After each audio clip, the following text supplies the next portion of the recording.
Good evening. The City of Riverbank City Council LRA Board meetings are now in session. Today is Tuesday, May 23rd, 2023. It is 6 p.m. Please rise. I pledge allegiance to the flag of the United States of America and to the republic for which it stands, one nation, under God, indivisible, with liberty and justice for all. Please remain standing. Father, Lord, we just come before you this evening and we want to thank you for this great city of Riverbank, Lord, the city of action. And Lord, as we just recited in our pledge of allegiance to our flag, Lord, we recognize we are one nation under you, indivisible with liberty and justice for all. So, Father, we understand the importance of inviting you into this room tonight. God, I want to thank you for this great council, Mayor O'Brien and council, Lord, and the city staff as we gather, Lord, to conduct the business tonight. I just pray, Father, for unity in this room. I pray, Father, for the safety to be able to share concerns, but Lord, knowing that, Lord, we have a great council that, Lord, is working on our behalf, making this city continue to be the great city that it is. Lord, I pray for the presentations tonight to go smooth and that all of our ears will be open to hear what each one is saying. We ask this in your name. Amen. Please be seated. Roll call, please. Councilmember Uribe, Here. Councilmember Jones Cruz, Here. Councilmember Barbara Martinez, Here. Vice Mayor Hernandez is absent. Mayor O'Brien. Here, there'll be no agenda changes tonight. The conflict of interest, any council authority member or staff who has direct conflict of interest on any scheduled agenda item to be considered is to declare their conflict at this time. I have a conflict of interest with 9.5E Echo. And I have a conflict of interest with 9.5E also. I have a conflict of interest on 9.5E. And in that, prior to discussing 9.5E, we will be drawing lots for the lucky person to be here to entertain the presentation. Item 7.1, Proclamation-National Public Works Week. At this time, it's recommended that I go do a presentation to the Public Works. And is there anybody from Public Works here? Please stand up. Okay. May I, Cody, can you come on up? And everybody will have an opportunity to come up in front. Because this is very important.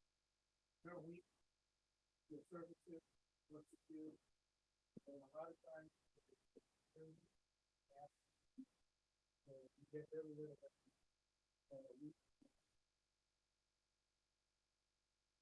City of Riverbank Proclamation-National Public Works Week, where the public works professionals focus on infrastructure, facilities, and services that are vital important to sustainable and resilient communities, and to public health, high quality of life, and well-being. And whereas food infrastructure, facilities, and services could not be provided without dedicated efforts who are managers and employees all in the sector for responsible for rebuilding, improving, and protecting of our natural transportation, water, water and wastewater treatment plants, and other structures and facilities. Whereas in the public interest of the citizens, leaders, and children in Riverbank to acknowledge them, to maintain a present interest and understanding of the importance of public works program. And whereas the year 2023 marks the 64th annual National Public Works Week sponsored by the American Public Works. Now, therefore, let it be resolved at the City Council of the City of Riverbank does hereby designate the week 21/27/2023 as National Public Works. I urge all citizens to join with representatives of justice in activities and ceremonies designed to take place. That's my sustainable thing that can affect my health, safety, and the life. So I'm just, so you can do it.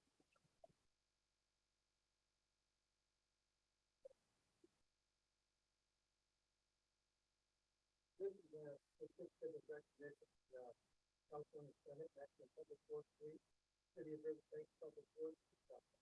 On behalf of California State Senate, it is a great honor to present this certificate to Riverbank Public Works in honor of National Public Works Week. Thank you for all the hard work and dedication that your department has accomplished for the city of Riverbank and its citizens. Congratulations presented this day by Senator Marie Alvarado.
So Mayor, on behalf of the city staff, and of course for myself, I've had the pleasure of working with many of these guys on a daily basis, and for some for almost over 20 years is my whole career that's been here.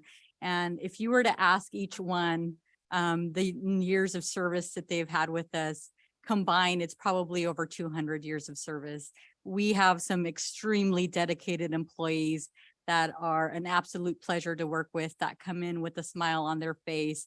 And as you mentioned, sometimes the work is dirty, sometimes it's, you know, a resident that's in their face, but they are able to handle it graciously and they are able to get their work done. And we applaud them and we thank you for being a part of our Riverbank family. So thank you guys.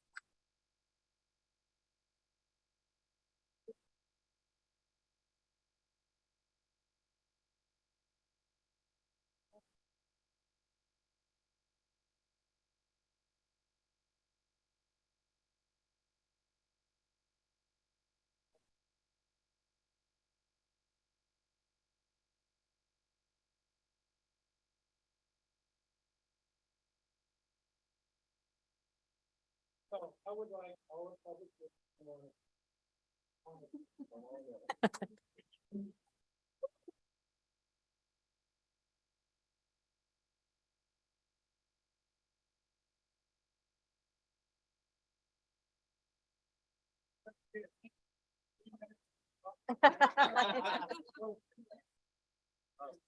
Yes, please join them.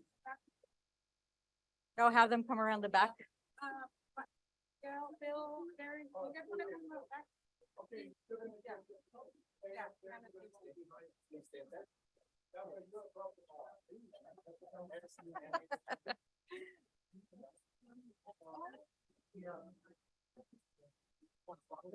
Focus them, yeah. Yeah, if you guys stand up in the back, yeah, so, but go towards the middle. Okay, guys. Sign it up. Keep that on the way. Yeah, just put. Okay. They are.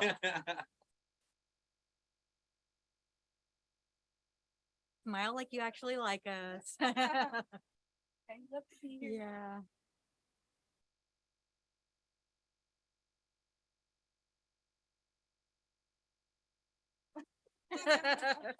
Got it? All right. Thank you all.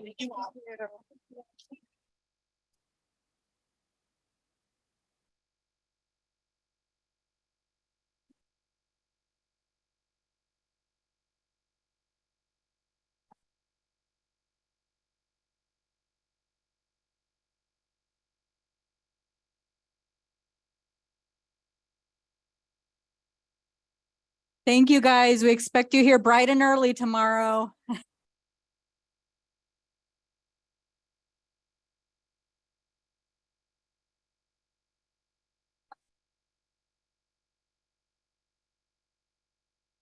All right.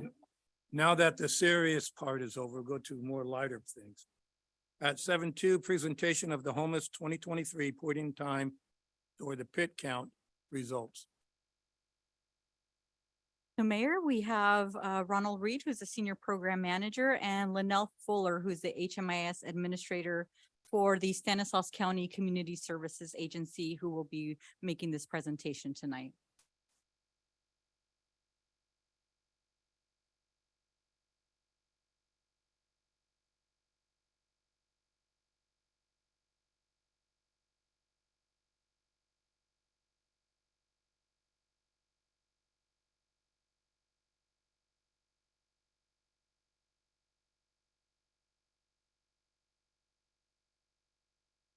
Basically, let's see, next slide, sorry. I'm used to it right in front of me. I apologize. Just slightly on the process for the collection of the data.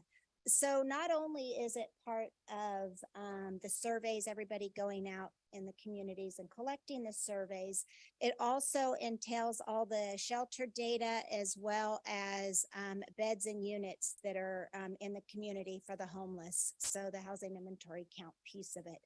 So once all of that data is collected, the first piece to it is making sure that all of those shelters that enter their data into the HMIS system, all of that has been done because everything has to match up.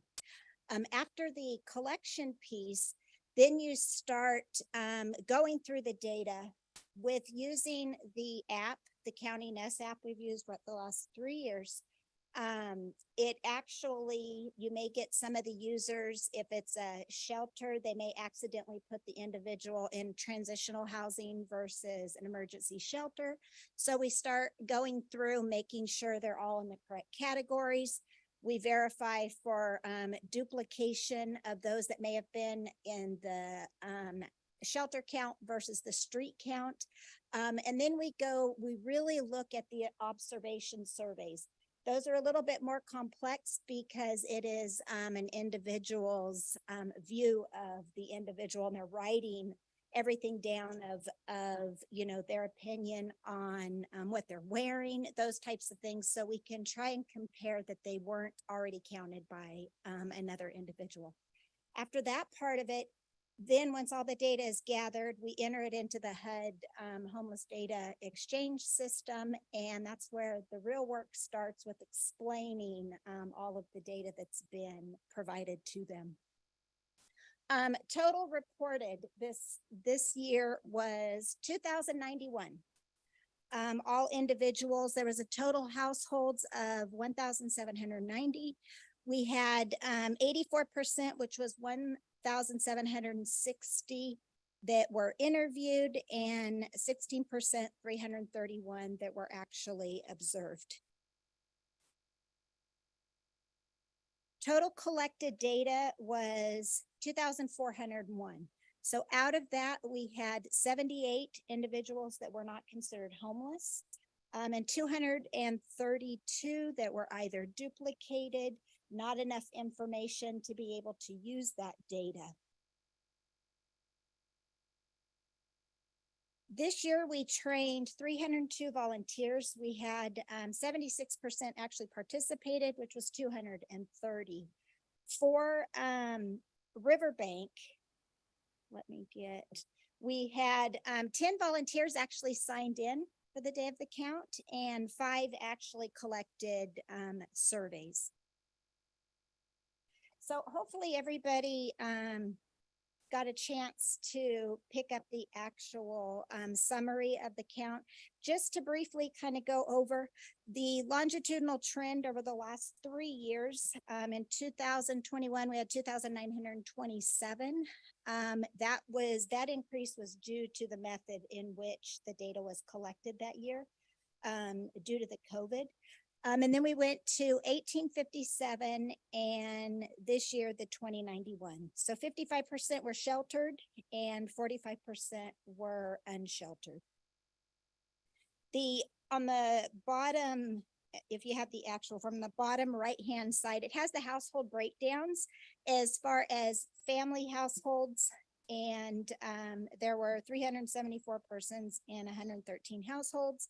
And then it breaks it down with households without children and households with only children.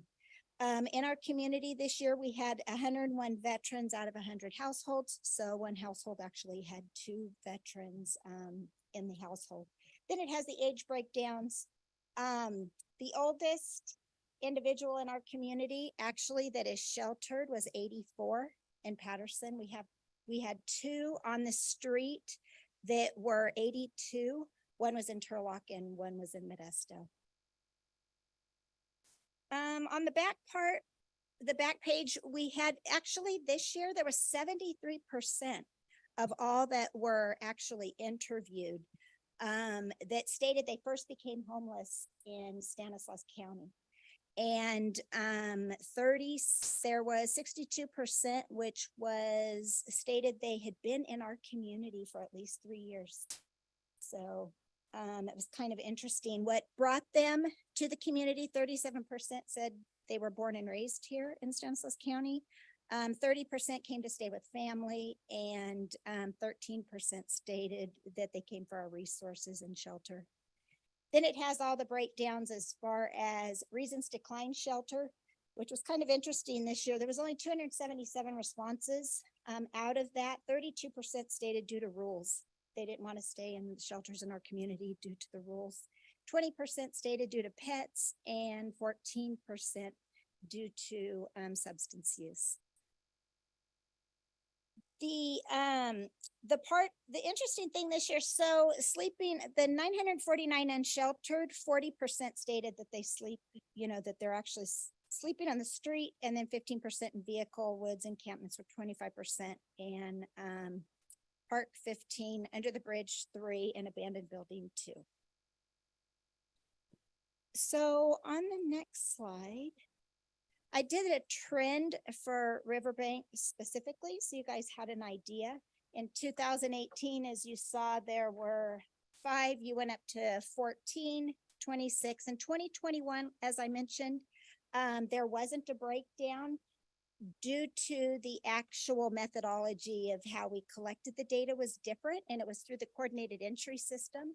So we were unable to pinpoint because there could have been someone, say from Riverbank, that received services and put on the coordinated entry list from another area. So there's no actual breakdowns on that particular year.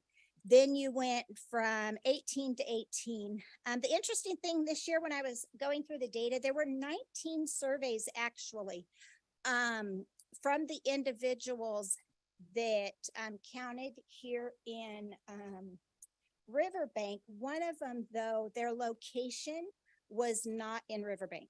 They were on the other side of Modesto. So may have done a collection either after or before the count, which was interesting, but they were counted, just not under the Riverbank numbers. So the number wasn't lost.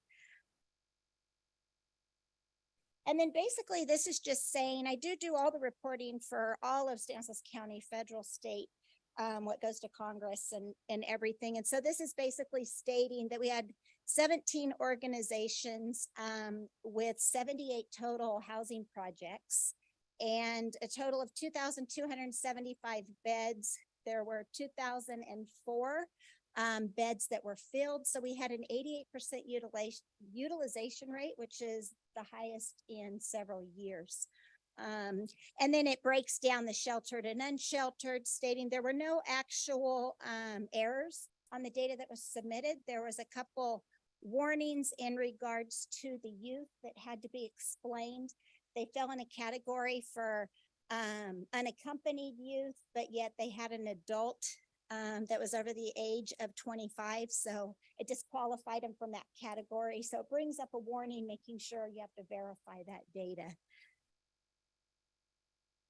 And with that, I'm more than happy to answer any questions you may have in regards to the data. Thank you. Are there any questions? Yes. Has there been any thought to doing a survey, the questionnaires during the summertime? Because it seems like we have more homeless in the summer than we do in the winter. Or maybe they would do it twice a year, in January and in. So very interesting question, and thank you. And yes, actually through HUD, they do suggest that it's done. It is the, the last 10 days of January, and it is actually strategically planned that way.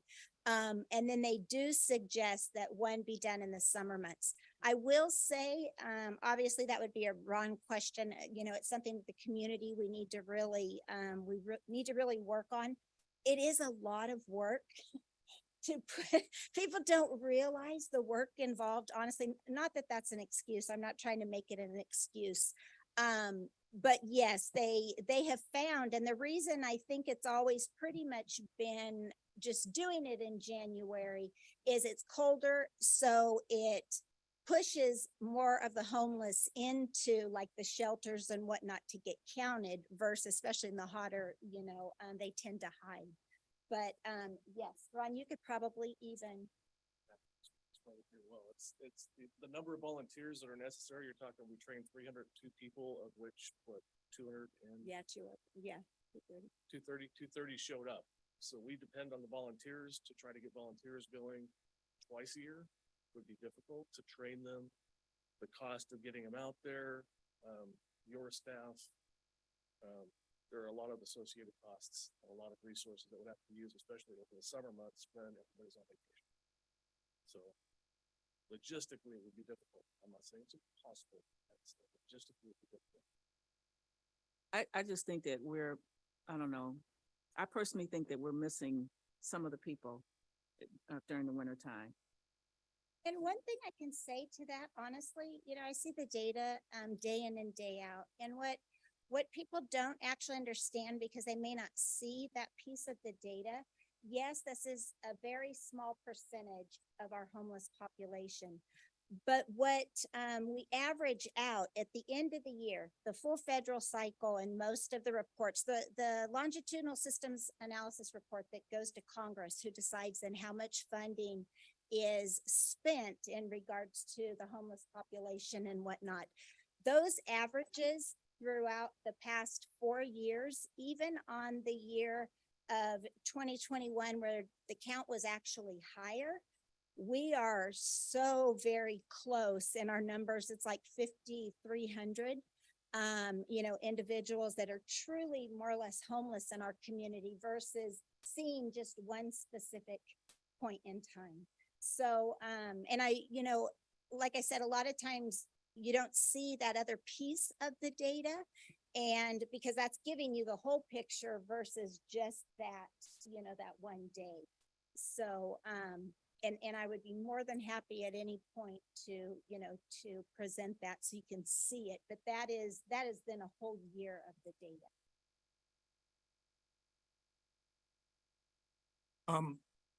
We talk about the homeless, and mainly we concentrate on the unhoused. There's a lot that are couch surfing, living in garages, and others that we're not including. How do we reach them?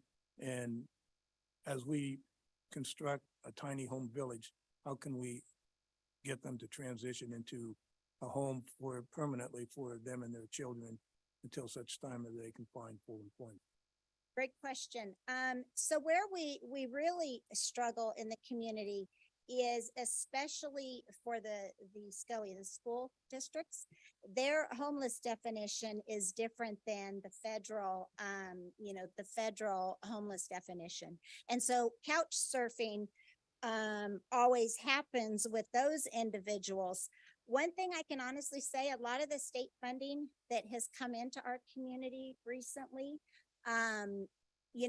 although the state is trying to align with the federal definition, the funding is a bit more flexible that can be utilized in other areas to try and assist with those, those types of situations. So especially the youth, a lot of the youth is, they may stay with a friend for a night and whatnot, and then that breaks their chronicity perhaps of homelessness, and that's your goal, is to reunify them with their families.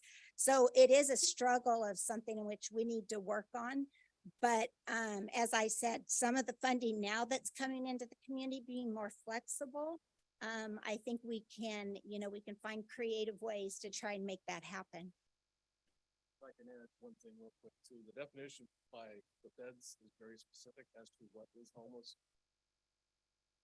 Definition from the federal, from HUD to what really is homeless versus what isn't, is very specific. And as an example, a car versus an RV, couch surfing, youth are actually 24 and younger. They're very specific on what it is. So if somebody's, although they are homeless, in essence, they're bouncing around, they're receiving services, and they disappear on that one day a year. The federal government may not consider them to be homeless.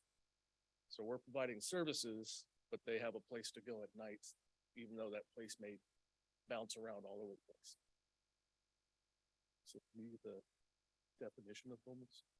So, yeah, any unsheltered, location as far as, on the street, like Ron said, he was, defining as far as vehicle versus RV. So there are pretty ambiguous type, locations, and someone could have an RV, but if they're not, in an area in which they can plug into, sewer, water, those types of things, then they would be considered homeless unless they're in like a park in which they can go ahead and plug in and have those types of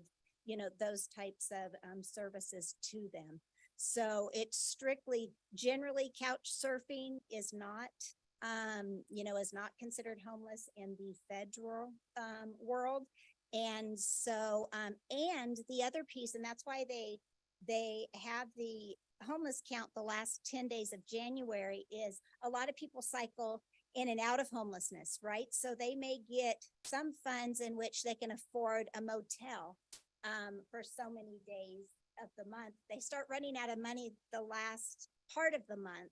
And that's why, it's strategically planned the last 10 days of January. So you get those that then cannot afford any longer to stay in a motel. So you can, tend to capture those, as well. So the bad part with that is a lot of times we think we're helping someone, just giving them money for a hotel room.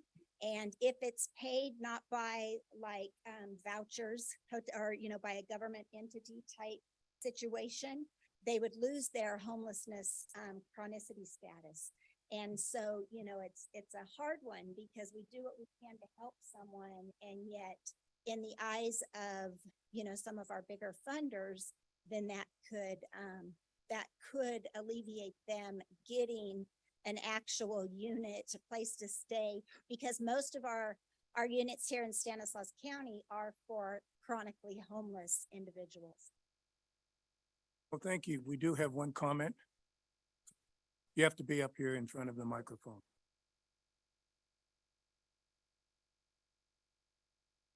Thank you, Mayor O'Brien. My name is Thelma Gibson. All of you know me. Thank you, City Council.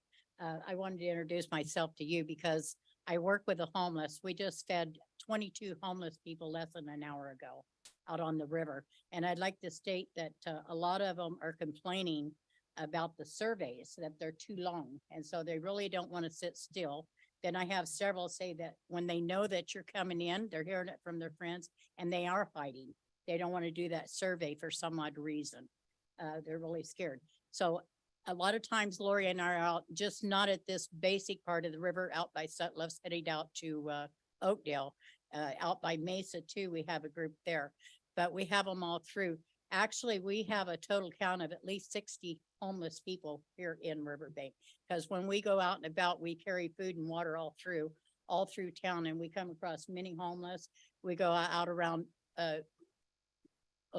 your store, O'Brien's store. There's several encampments out there in the bushes a lot. They go around into the stores, Save Mart, Target, all of them. They're all around. They're into the bushes stuff, and they just hide and roam. And during the wintertime, they are hiding out in the homes, but they're afraid of the surveys for some reason. So I just wanted to point that out, that we do have a lot of homeless in our town, which is not counted for. So, okay, thank you for letting me speak. Thank you. just real quick on the surveys, just so you know, they, yes, they can be lengthy. And the first 20 questions are actually what the bare minimum of what we need to report, federally on the report. And so then everything after that, you'll notice those, because people become survey fatigued, they, you kind of lose them after a few questions. Then anything additional that we are able to collect is a bonus. And so we know that. So they are trained, those going out doing the surveys, at least do whatever you can to collect the first 20 questions, which is what we're required to actually report on. The other piece I'd like to mention on you're starting your outreach here in Riverbank. And so hopefully, through that piece of it, we're able to start capturing those individuals that may not have been captured on the night of the count. Okay, thank you very much. This time we'll move forward to public comment. At this time, members of the public may comment on any item not appearing on the agenda within the subject matter jurisdiction of the City Council LRA Board. Individual comments will be limited to a maximum of 3 minutes, and time cannot be yielded to another person. Under state law, matters presented during public comment cannot be discussed or acted upon. Do we have any public comments?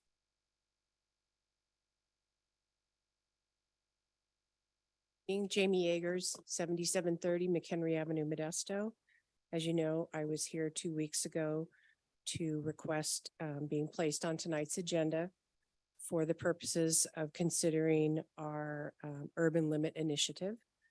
That request unfortunately wasn't granted, so I'm here this evening to let you know that we intend to move forward with our notice of intent to circulate a petition that will be turned into the city this week. This initiative would give the residents of Riverbank the power to determine where and how growth occurs in the city on its western boundary. And just for the record, I live within the proposed Riverwalk project area. And thank you for your time.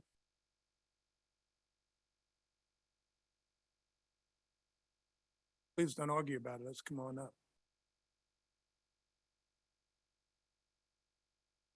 Hi, I'm Paige McLaughlin, and in December, I became the new CEO of American Veterans First. I'm sorry, 524 South Highland Avenue in Ripon, California. And I became the new CEO of American Veterans First, located at 6436 Oakdale Road in Riverbank. And we are planning on doing a flag retirement June 17th at 11 a.m. and the fire department will be there. I'm welcoming the city employees to attend with their children. We feel it's really important to, in the name of tradition, patriotism, and civics, to get as many young people out there as possible. We have some Boy Scout troops that will be coming out to do the folding of the flags that will be burned in the burn barrel that day. We'll have the fire truck hang a very large flag at that time.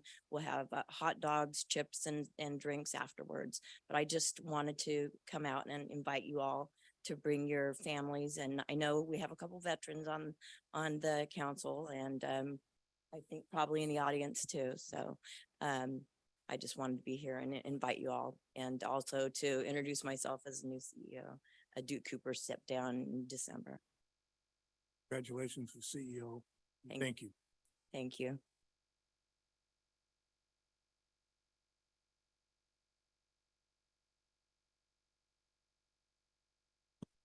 Good evening, Mr. O'Brien, Mayor, and City Council members. My name is Karen Conrado. I live on Hogue Road. I'm here to let you all know that I strongly oppose the proposed Riverwalk project. For all the reasons you know, that it's prime ag land, the water concerns about the aquifer, groundwater wells, all being affected, wildlife, river habitat, wildlife corridors, the wildlife itself, the infrastructure, traffic, water, sewer, all of that. Another thing that I'm hearing more is concerns of your residents about the increased cost to the residents on this project. Okay, thank you for your time. Thank you. Any other public comment? I know it already, but please vote no when this comes in front of you. Thanks. Any other further public comment or there any public comments on? There is no one, Mayor, on Zoom wishing to speak. Going to move forward to the consent calendar, consisting of items 9.1, waive readings, 9.2, approval of the City Council Local Redevelopment Authority Board minutes for May 2023, May 9th, 2023. Item 9.3, resolution to authorize the city manager to enter into a professional services agreement for environmental analysis services with Base Camp Environmental, Inc. Item 9.4, second reading by title only and introduction of proposed ordinance adding chapter 150.080 to 150.100 entitled Vacant Buildings to chapter 150 Building Regulations to title 15 Land Usage of Riverbank Code of Ordinance. Item 9.5, adoption of 3 resolutions for each of the following landscape and lighting districts. 1, initiate proceedings for the annual levy of assessment. 2, declare its intention to levy annual assessments. And 3, for preliminary approval of the annual levy report for fiscal year 2023-24. The landscape and lighting districts are 9.5A, consolidated landscaping and lighting district. Item 9.5B, Ridgewood Place Landscaping and Lighting District. Item 953C, River Cove Landscape and Lighting District. Item 95 Delta, Sierra Vista Estates Landscaping and Lighting District. 95 Echo, Crossroads Landscaping and Lighting District. Item 96, adopt a resolution for each of the following storm drain maintenance district, declaring its intention to levy and collect annual assessments for fiscal year 2023-24. Storm drain maintenance districts are 96A, Riverbank Storm Drain Maintenance District number 2006-01, Heartlands. 96B, Riverbank Storm Drain Maintenance District number 05-01, Sterling Ridge.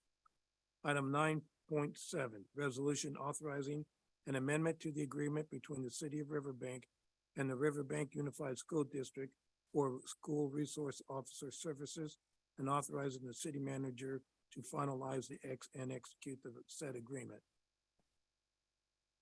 At this time, before we proceed, there are 3 individuals who will be recusing themselves from 9.5E, and we will not take that up until after all others.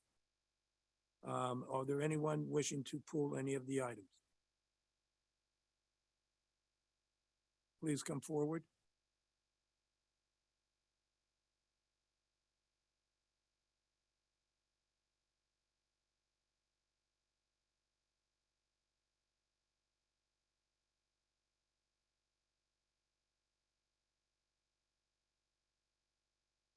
I'm making comments last week. I have questions and comments on 9.4.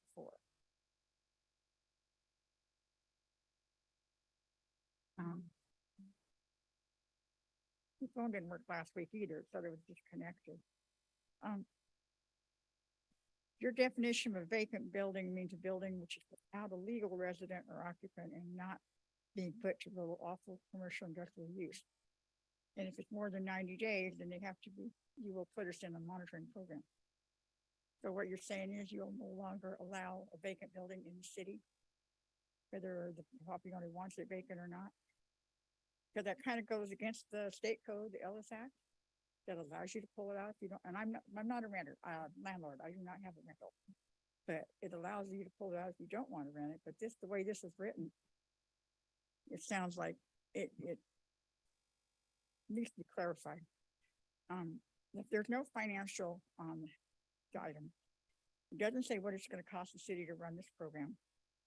The fees and fines are not set, so Probably nobody knows how much you're gonna charge.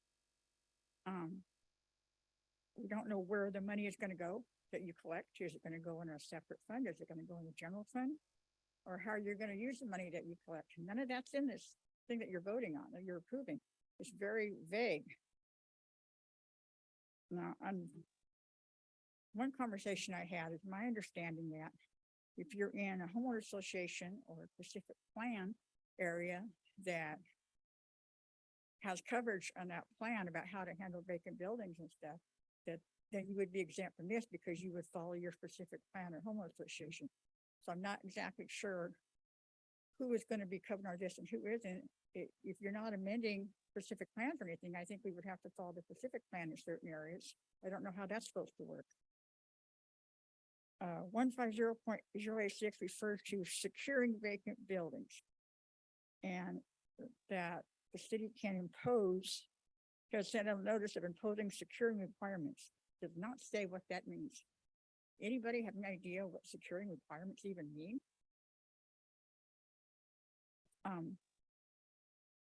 150.082 under letter C procedures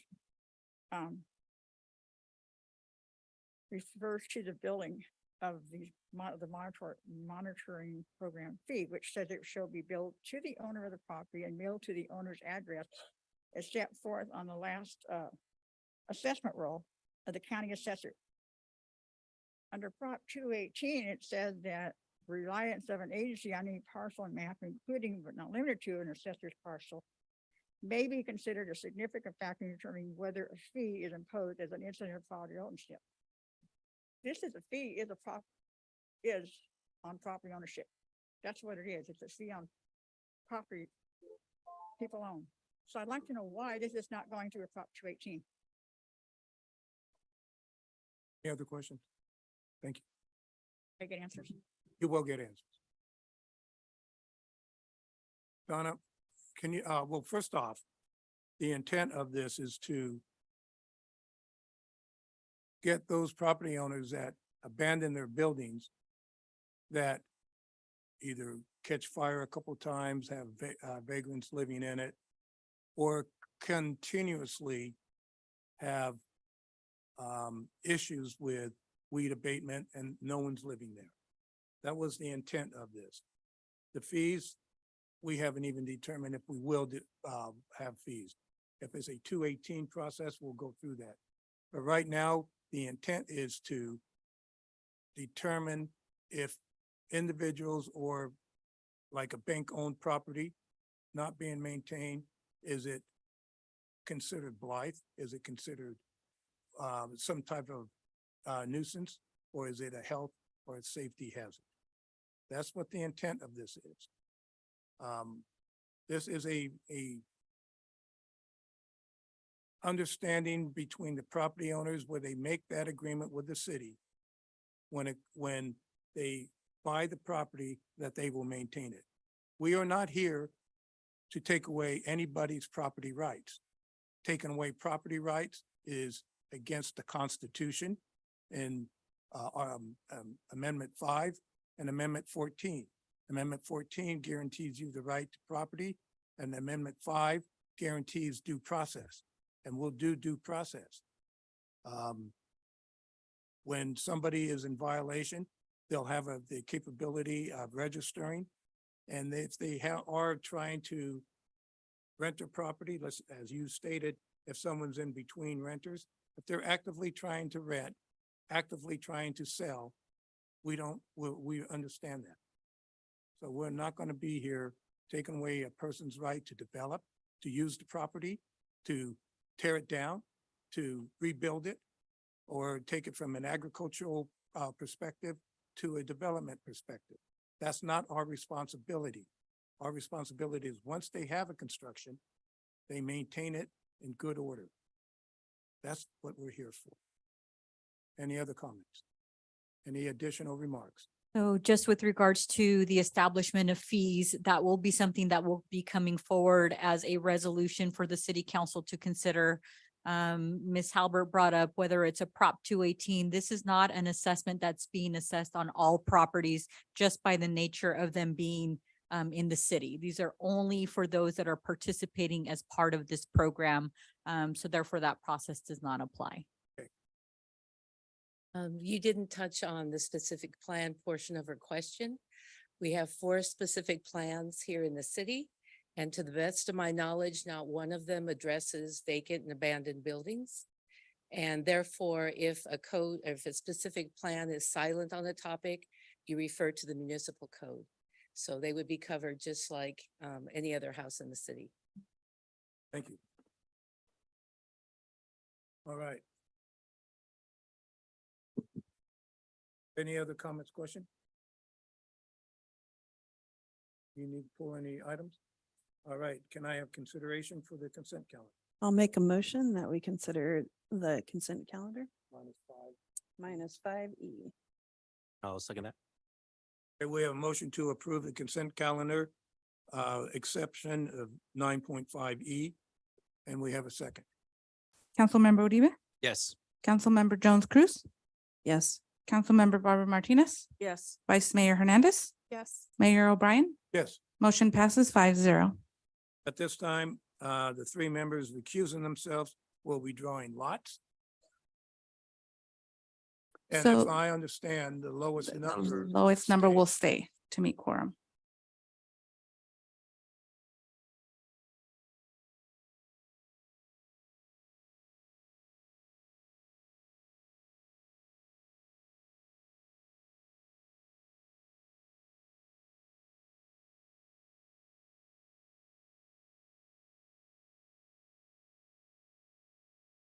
No one could get lower than me. You couldn't put 10 numbers in there.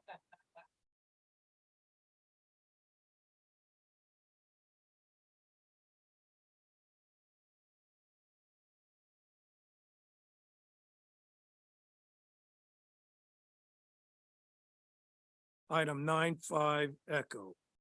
Just to remind you, adopt 3 resolutions for each of the following landscape and lighting district. 1, to initiate proceedings for annual levy of assessment, declare its intention to levy annual assessments, and for preliminary approval of the annual levy report for fiscal year 2023-24, and the landscape and lighting district is Crossroads Lighting and Landscape District. Do I have consideration? I'll make a motion to approve all 3 resolutions for 9.5E. And I'll second. We have a motion to approve in a second on item 9.5E. Roll call? Councilmember Uribe, Yes. Vice Mayor Hernandez, Yes. Mayor O'Brien. Yes. Motion passes 3-0.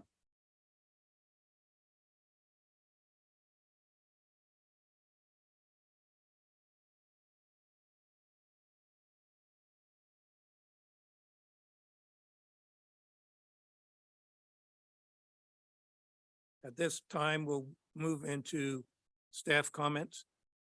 Mayor, no comments from myself, but the city attorney does have a comment for you today.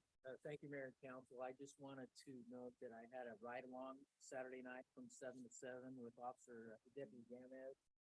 And the chief, I want to commend you on your staff. He was fantastic. His partner, it was an interesting night and I appreciated it very much.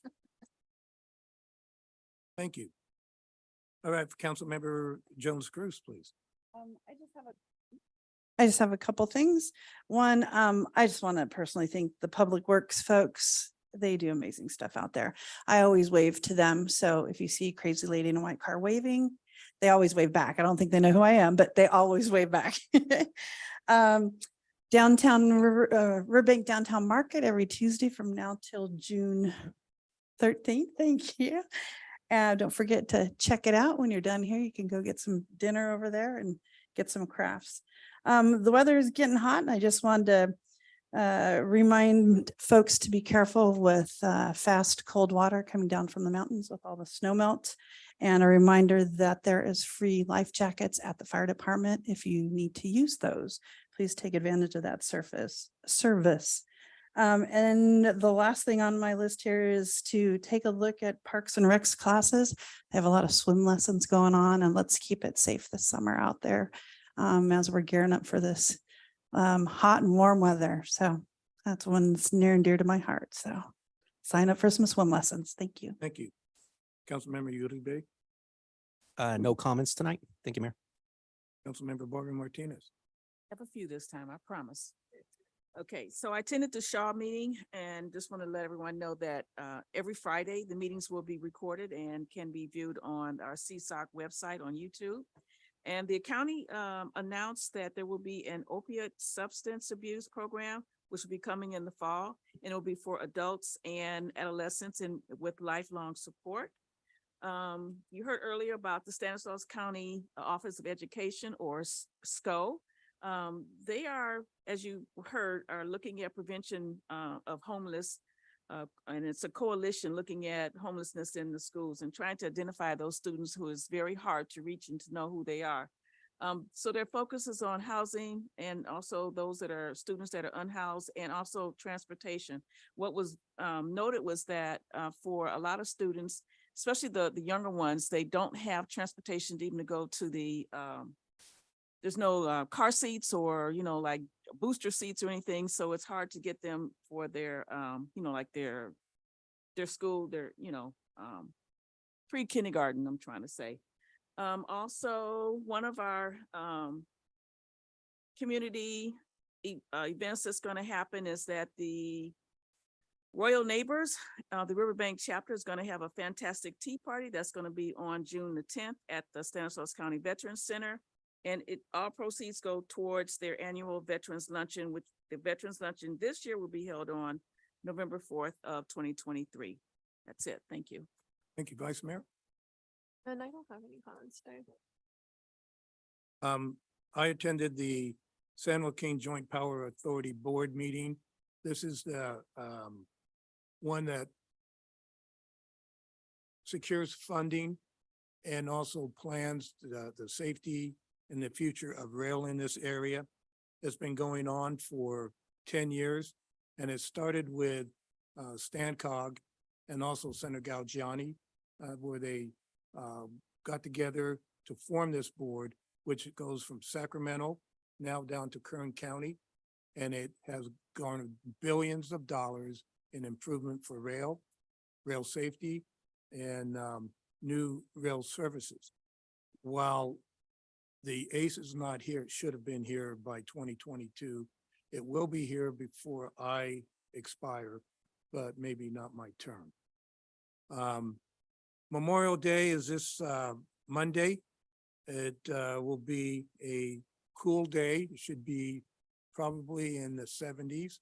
So please come on out, enjoy the event. It is a emotional one. It's allergy season, so you kind of get runny eyes on some of those occasions.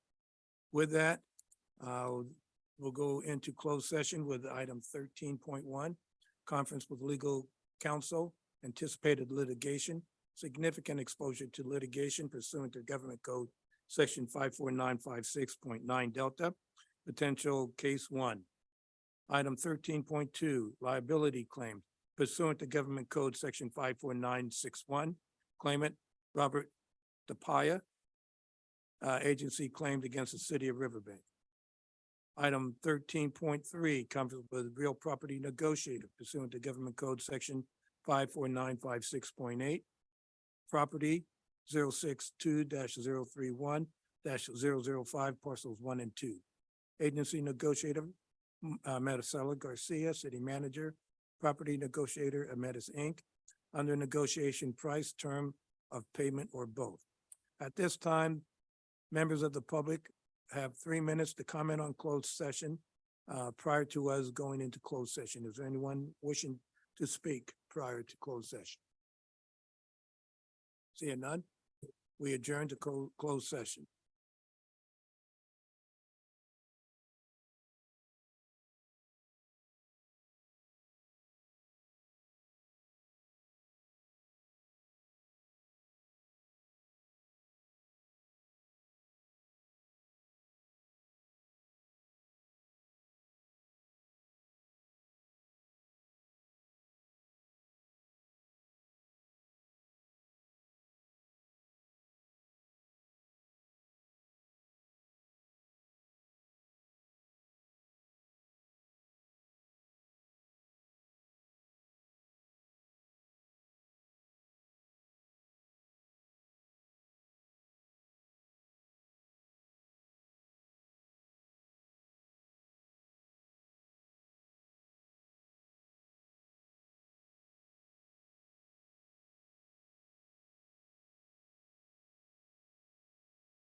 City Council LRA Board resume the meeting based on item 14.1, report from closed session, item 13.1, conference with legal counsel, anticipated litigation, significant exposure to litigation pursuant to Government Code 54956.9 Delta.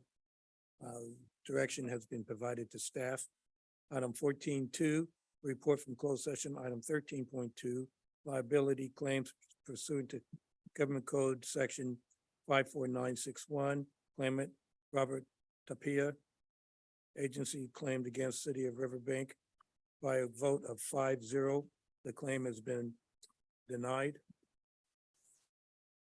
Item 14.3, report from closed session, item 13.3, conference with real property negotiators pursuant to Government Code Section 54956.8, property 062-031-005, parcels 1 and 1A. Agency negotiator Maricela Garcia, city manager, property negotiator Ametis Inc. Under negotiation price, terms of payment or both. Direction has been provided to staff. Next regular council meeting will be held on June 13th, 2023 at 6 p.m. This meeting is adjourned.